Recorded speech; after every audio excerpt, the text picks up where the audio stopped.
11 বছৰ আৰম্ভণিটো আহিছিলোঁ আৰু আজি আহিলোঁ। ভাল লাগিছে। হেমাংগ ঠাকুৰীয়া এগৰাকী অতি জনপ্ৰিয় আমাৰ বিধায়ক, বিশেষকৈ দক্ষিণ কামৰূপত, আৰু মোৰ ভাতৃ ইয়াত দিগন্ত উপস্থিত আছে।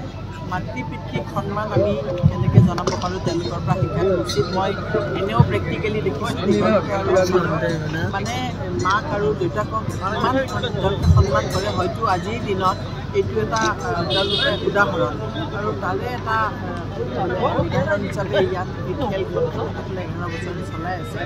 আৰু মই ভাবোঁ এনেকুৱা ধৰণৰ সন্তানে কৰে তেওঁলোকে সমাজত আমাৰ যিসকল প্ৰয়োজন আছে।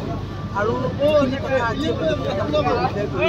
কামৰূপত যদি আমি চাওঁ সকলো ক্ষেত্ৰতে আগবঢ়া, আৰু এই গোটেই আমাৰ আমি যদি কওঁ অসমীয়া মানুহৰ ঠাই বুলি এইখনেই এখন ঠাই য'ত অসমীয়া মানুহবিলাকে আজিও নিজৰ সংস্কৃতি আৰু গাঁৱত ইয়াতে বিভিন্ন ঠাইত ইয়াতে চুবুৰীবিলাকত সকলোৰে লগত সকলোৰে ইমান মিলা প্ৰীতি আৰু মই দেখিছোঁ।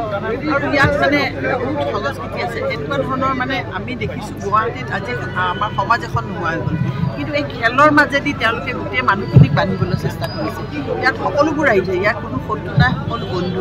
আৰু খেলৰ মাজেৰে যেনেকৈ গাঁৱত মানুহখিনিয়ে খাই পেলাই একেলগে ইয়াতে একগোট হয়, এটা মনৰ আদান প্ৰদান, ভাৱৰ আদান প্ৰদান, ঠিক তেনেকৈ খেলৰ মাজেদিও দিগন্ত আৰু হেমাংগই এই যে আমাৰ খেলুৱৈসকলক এই দক্ষিণ কামৰূপৰ আমাৰ উঠি অহা নতুন প্ৰজন্মক একতা তোলেৰে বান্ধিব চেষ্টা কৰে। ইতিমধ্যে দক্ষিণ এক্সপ'জাৰ ক্লাবৰ লগত আমি 7 বছৰ ধৰি জড়িত, তো সেইটোৱে আমি খুবেই সুখী, আমি আনন্দিত। আৰু এইটো পদক্ষেপটো আমি ভাবোঁ যে আমাৰ ডাইনাৰফৰ কোম্পানীৰ তৰফৰ পৰা আমি প্ৰত্যেক বছৰে আমাৰ এই অনুষ্ঠানটোত সদায় জড়িত থাকোঁ। সকলো দক্ষিণ ক্লাবক আমি ধন্যবাদ জ্ঞাপন কৰিছোঁ, যিহেতু তেওঁলোকসকলে আমাক এনেকুৱা এটা পদক্ষেপ দিছে আৰু জড়িত হ'বলৈ আমাক তেওঁলোকৰ লগত সহায় কৰিছে। আমি বিচাৰিছোঁ যে এই ক্লাবৰ লগত আমি প্ৰত্যেক বছৰে যাতে জড়িত হৈ থাকোঁ, সেই আমি কামনাৰে আমি তেওঁলোকক ধন্যবাদ দিছোঁ। আৰু সকলো খেলগৰাকী লোকক আমি নতুন বছৰৰ শুভেচ্ছা দিছোঁ, আৰু সকলোকে নতুন বছৰৰ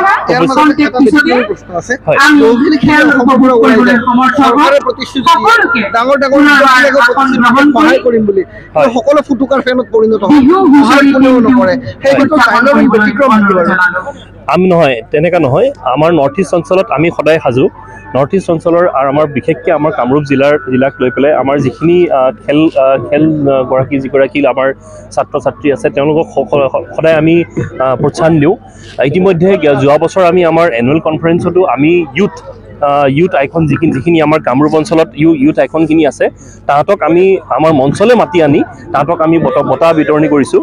আৰু তেওঁলোকক আমি উৎসাহ দিছোঁ যে আমাৰ নৰ্থ ইষ্ট অঞ্চলক তেওঁলোকে যাতে আৰু গৌৰৱবান কৰক, আৰু ভৱিষ্যত যাতে তেনেকুৱা খেলপথাৰত আৰু পদক্ষেপ লৈ পেলাই ডাঙৰকৈ আমাৰ কামৰূপ অঞ্চল হওক বা নৰ্থ ইষ্ট অঞ্চলক এটা ভাল নাম গঢ়ি এটা ভাৰত অঞ্চলত এটা ভাল তেওঁলোকে নাম কৰে। ধন্যবাদ। সেইটোৱে খুবেই আনন্দিত হৈছোঁ। আমি দক্ষিণ কামৰূপ ক্ৰিকেট ক্লাবৰ সমূহ সদস্য সকলোৰে যিমানখিনি কষ্ট আজি খেলখন পাতিবৰ কাৰণে যিমানখিনি কষ্ট সকলোৰে আজি সাৰ্থক হোৱা যেন লাগিছে। আৰু অহা 7 তাৰিখলৈকে আমাৰ এই কাৰ্যসূচী চলি থাকিব। লগতে আমাৰ যিখিনি আমাৰ স্পনচৰ বাৰ্তা আছে তেখেতসকলক ধন্যবাদ দিব বিচাৰিছোঁ আপোনালোকৰ জৰিয়তে, কাৰণ তেখেতসকলৰ সহায় সহযোগিতা নহ'লে আমি হয়তো এই খেলখন ইমান ধুনীয়াকৈ কেতিয়াও পৰিচালনা কৰিব নোৱাৰিলোঁ হয়। আৰু আশা কৰিছোঁ অনাগত দিনতো তেখেতসকলৰ সহায় সহযোগিতা পাই থাকিম।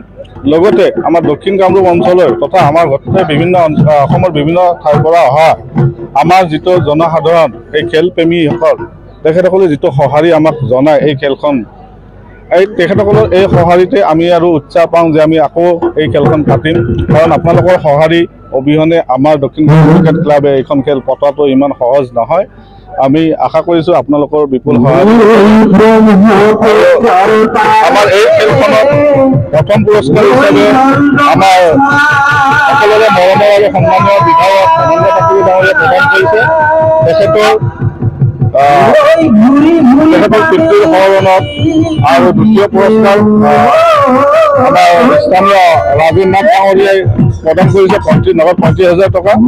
তেখেতৰ মাতৃৰ সহৰণত আৰু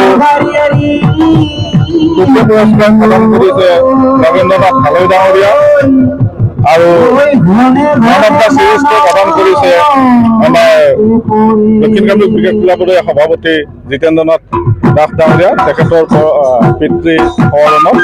তো আমি সকলো দাতাসমূহকো আপোনাৰ জৰিয়তে আমি ধন্যবাদ জনাইছোঁ। আপোনালোকৰ সহায় আমি সদায় কাম্য কৰিম। ধন্যবাদ।